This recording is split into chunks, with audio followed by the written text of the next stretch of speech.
আজকে আমরা ক্লাস 12-এর পদার্থের তরল অবস্থার এই যে 8 নম্বর পাতাতে যে 4টে অঙ্ক দেওয়া রয়েছে, এই 4টে অঙ্ক কিন্তু আজ আমরা করার চেষ্টা করব।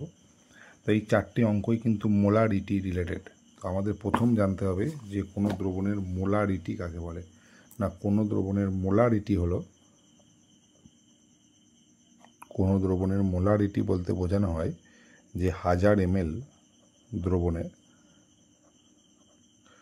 1000 ml দ্রবণে দ্রাবের যত মোল দ্রবীভূত আছে, যত মোল আছে, অর্থাৎ এখানে দ্রবণটা হচ্ছে 1000 ml বা 1 লিটার বলতে পারি, এবং ওই দ্রাবটা যত মোল থাকবে, মোল বার করতে হবে। তো দেখো 1 নম্বর অঙ্ক যে বলেছে Na2CO3 250 ml জলীয় দ্রবণে কত গ্রাম Na2CO3 দ্রবীভূত থাকলে দ্রবণটির মোলার গাঢ়ত্ব হবে 0.5 m। এই কথাটা তাহলে দেখো Na2CO3 অর্থাৎ সোডিয়াম কার্বনেট, 1 নম্বর অঙ্ক। Na2CO3 সোডিয়াম কার্বন, আমাদের ফার্স্ট এর আণবিক ভর বার করতে হবে। অর্থাৎ সোডিয়াম হচ্ছে 23 × 2, কার্বন হচ্ছে 12, অক্সিজেন হচ্ছে 16 × 3। টোটাল ক্যালকুলেশন করলে এটা হবে 106। এবার দেখো এটা আণবিক ভর, তাহলে এখন এর মোল সংখ্যা বার করবো আমরা। মোল হচ্ছে ভরকে আণবিক ভর দিয়ে ভাগ করলে মোল বেরিয়ে আসে। তা দেখো এখানে ভরটা কত বলেনি, ভরটাই আমাকে বার করতে বলেছে। এখানে বলেছে কত গ্রাম Na2CO3, অর্থাৎ কত গ্রাম, এই ভরটাই আমাকে বার করতে বলেছে। তো সেই ভরটা আমরা এক্স ধরে নিলাম, আণবিক ভর 106, তাহলে এটা হলো এর মোল সংখ্যা। এখন এর যদি আমরা মোলার গাঢ়ত্ব বার করি, তাহলে মোলার গাঢ়ত্ব কী করে বেরোবে? না, মোল বাই আয়তন। শুধু গাঢ়ত্ব হচ্ছে ভর বাই আয়তন, মোলার গাঢ়ত্ব হচ্ছে মোল বাই আয়তন। তো অলরেডি মোলটা আমরা x/106 জানি, আর আয়তনটা 250 ml আছে, একে লিটারে বসাতে হবে, লিটার করতে হবে 250/1000 লিটার করে বসাতে হবে, কারণ মোলার গাঢ়ত্বের একক হচ্ছে মোল পার লিটার। 250 ml-কে লিটার করব, তাহলে এটা হবে, ক্যালকুলেশন করলে এটা হবে 4x/106। এখন এইটাই হলো এর মোলার গাঢ়ত্ব, অর্থাৎ মোলারিটি। আর এখানে কোশ্চেনেতে এটাই 0.5 m বলা আছে। তার মানে আমরা বলতে পারি এখানে যে এই 4x/106 এইটা সমানই হচ্ছে 0.5। ঠিক আছে, অর্থাৎ এখান থেকে যদি আমরা এক্সকে ক্যালকুলেশন করি, তাহলে এক্সের অ্যান্সার আসবে 13.25 গ্রাম। অর্থাৎ 1 নম্বর অঙ্কর উত্তর কিন্তু 13.25 গ্রামই আছে। নেক্সট হচ্ছে 2 নম্বর অঙ্ক। দেখো বলেছি H2SO4 এর 49% W/W মানে ওয়েট বাই ওয়েট দ্রবণের গাঢ়ত্ব 6.9 মোলার হলে উক্ত দ্রবণের ঘনত্ব গ্রাম পার মিলিলিটার এককে কত? তো এই 49% W/W এই কথাটার মানে হচ্ছে, দেখো 2 নম্বরে দেখো 49% W/W এই কথাটার মানে হলো যে 100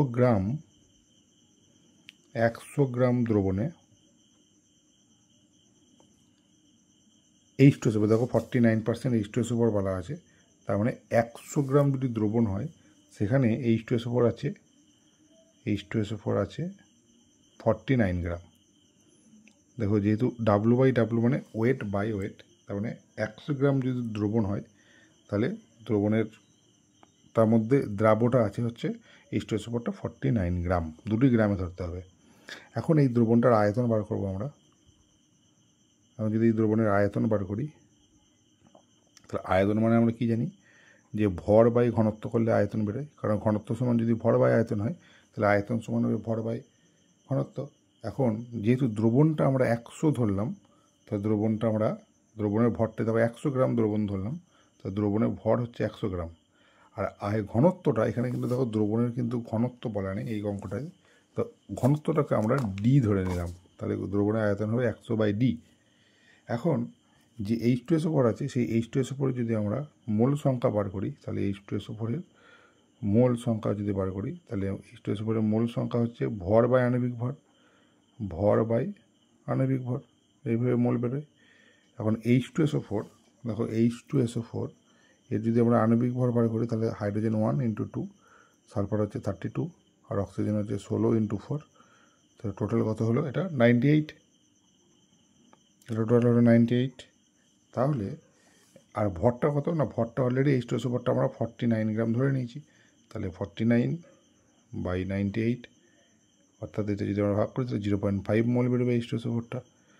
তার মানে দেখো এই যে দ্রবণটার আমরা আয়তন বার করলাম, এই যে এই এত আয়তনেতেই এই এত মোল আছে, ঠিক আছে। তার মানে আমরা এখান থেকে বলতে পারি 100/d আয়তনে কত মোল আছে না, আয়তনে মোল সংখ্যা কত আছে, মোল সংখ্যা না 0.5।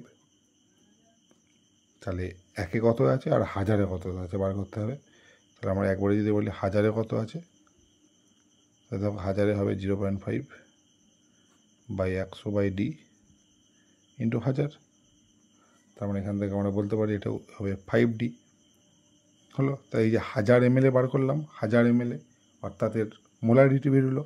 এখন দেখো এখানে অঙ্কটাতে বলাই আছে যে দ্রবণের গাঢ়ত্ব অলরেডি 6.9 মোলার বলা আছে। তার মানে এখান থেকে আমরা বলতে পারি যে এই যে 5d, এই 5d সমানই হচ্ছে 6.9।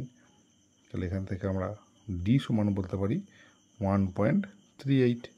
এটাই হচ্ছে ওই দ্রবণটার ঘনত্ব। তবে আমাদের অ্যান্সার এখানে করা আছে, এটা হচ্ছে গ্রাম পার ml, কারণ আমরা 1000 ml বার করেছি। এটা এই যে 1000 ml কত গ্রাম, তাহলে ঘনত্ব রেখা হচ্ছে এটা গ্রাম পার ml, এবং দেখো অ্যান্সার দেখো 1.38। এবার 3 নম্বর অঙ্কটা দেখে আমরা পড়ি। বলছে 20 ডিগ্রি সেলসিয়াস উষ্ণতায় 10% W/W CaCl2 দ্রবণের ঘনত্ব, একটা মান বলা আছে ঘনত্ব, তো উক্ত দ্রবণের মোলারিটি কত। তাহলে দেখো এখানেও ঠিক তাই, 3 নম্বর অঙ্ক।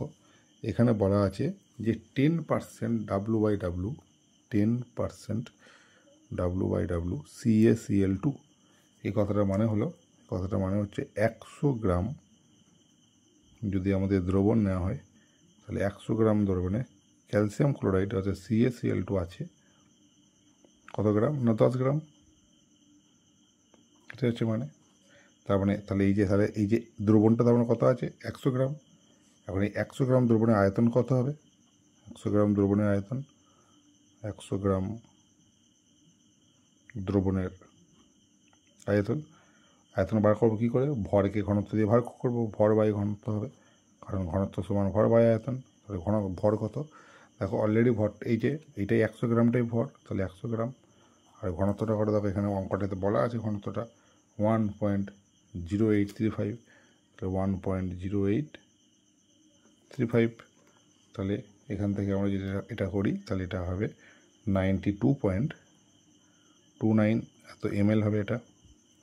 এখন সেমভাবে আমরা এই যে CaCl2 এর আমরা কি করব, মোল বার করব। মোল কি করে বার করতে হয়, ভরকে আণবিক ভর দিয়ে ভাগ করতে হয়।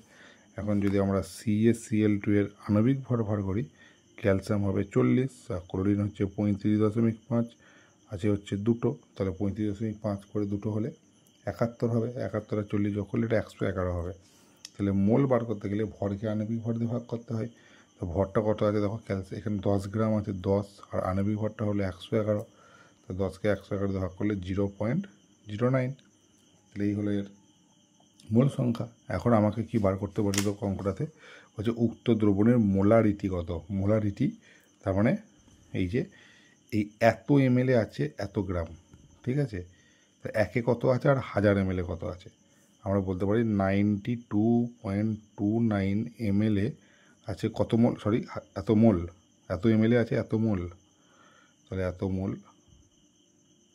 তাহলে একে কত আছে 0.09 ডিভাইডেড বাই 92.29, আর 1000 ml বার করতে হবে সবসময়।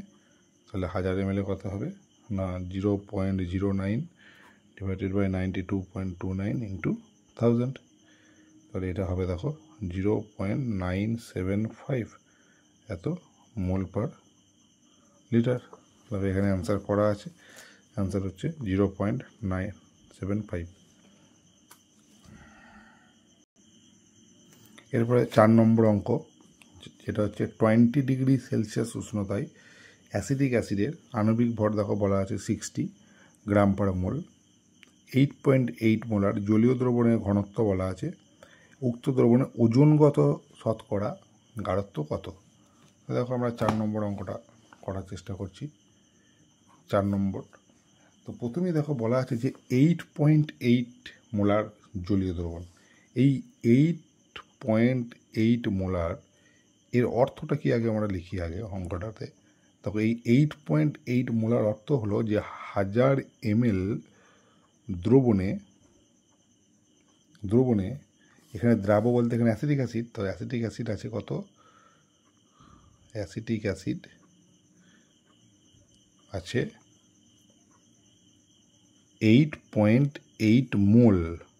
কোনো দ্রবণের মোলারিটি বলতে বোঝানো হয় যে 1000 ml দ্রবণে ওই দ্রাবটা কত মোল আছে। তাহলে এখানে 1000 ml দ্রবণে দ্রাব বলতে অ্যাসিটিক অ্যাসিড আছে 8.8 মোল। এখন এই যে দ্রবণ যেটা, সেই দ্রবণের ভর বার করতে হবে আমাকে। তার দ্রবণের ভর, কেন আমরা ভর বার করব, কারণ আমাকে যেটা বার করতে দিয়েছে সেটা হচ্ছে ওজনগত শতকরা গারত্ব, মানে W/W, ওয়েট বাই ওয়েট, ভর বার করতে হবে। তার দ্রবণের ভর, তার ভর কী করে বার করব না, আমরা জানি ঘনত্ব সমান ভর বাই আয়তন। তাহলে ভর হচ্ছে ঘনত্বের সঙ্গে আয়তন গুণ করে দেবো। তাহলে এখানে আয়তনটা কত, অলরেডি 1000 ml, আর দেখো ঘনত্ব এখানে 1.056 বলা আছে। তাহলে ঘনত্বটা হচ্ছে 1.056 ইন্টু আয়তনটা হচ্ছে 1000 ml এত। তাহলে এটাকে যদি গুণ করে দিই তাহলে 1056 এত গ্রাম হয়ে যাবে, এত গ্রাম। এবং এই যে দ্রাব, এই দ্রাবের মোল বার করবো এরপরে আমরা, ঠিক আছে। তাহলে মোল কী করে বার করবো, দেখো দ্রাবের মোল সংখ্যা, তাহলে মোল সংখ্যা হচ্ছে এখন মোল, তাহলে মোল মানে আমরা কি জানি, মোল সমান জানি আমরা ভর বাই আণবিক ভর। এখন দেখো অলরেডি এই দ্রাবটা 8.8 মোল আছে, তাহলে এখানে মোলের জায়গায় এখানে হবে 8.8। আর ভর কত আছে না, ভরটা আমাকে বার করতে হবে, তাহলে ভর রইল। আর দ্রাবটা যেহেতু অ্যাসিটিক অ্যাসিডের আণবিক ভর দেখো 60 বলা আছে, তাহলে 60 বসিয়ে দিলাম। তাহলে এখান থেকে আমরা কি যেটা পেলাম সেটা হচ্ছে দ্রাবের ভর পেলাম। তাহলে দ্রাবের ভর কত হলো 8.8 ইন্টু 60, তাহলে এখান থেকে গুণ করলে এটা হবে 528। তো দেখো এটা আমরা দ্রাবের ভর পেয়ে গেছি, এটা আমরা দ্রবণের ভর পেয়ে গেছি, দুটোই আমরা গ্রামে পেয়ে গেছি। তাহলে এখন আমরা এখান থেকে আমরা কি করব না, এই যে গাঢ়ত্বটা যেটা ওজনগত শতকরা গাঢ়ত্ব বার করছি, তাহলে ওজনগত শতকরা গাঢ়ত্ব মানে পার্সেন্টেজ অফ W/W এটা বার করব। তাহলে দেখো ওখানে কি হবে না, দ্রাবের ভরটা থাকবে ওপরে মানে 528 ডিভাইডেড বাই দ্রবণের ভর থাকবে তার মানে 1056 ইন্টু যেহেতু পার্সেন্টেজ করছি ইন্টু 100% হবে। তো এটা যদি আমরা করি এর অ্যান্সার আসবে 50%। দেখো এখানে অ্যান্সার কিন্তু 50% করা আছে।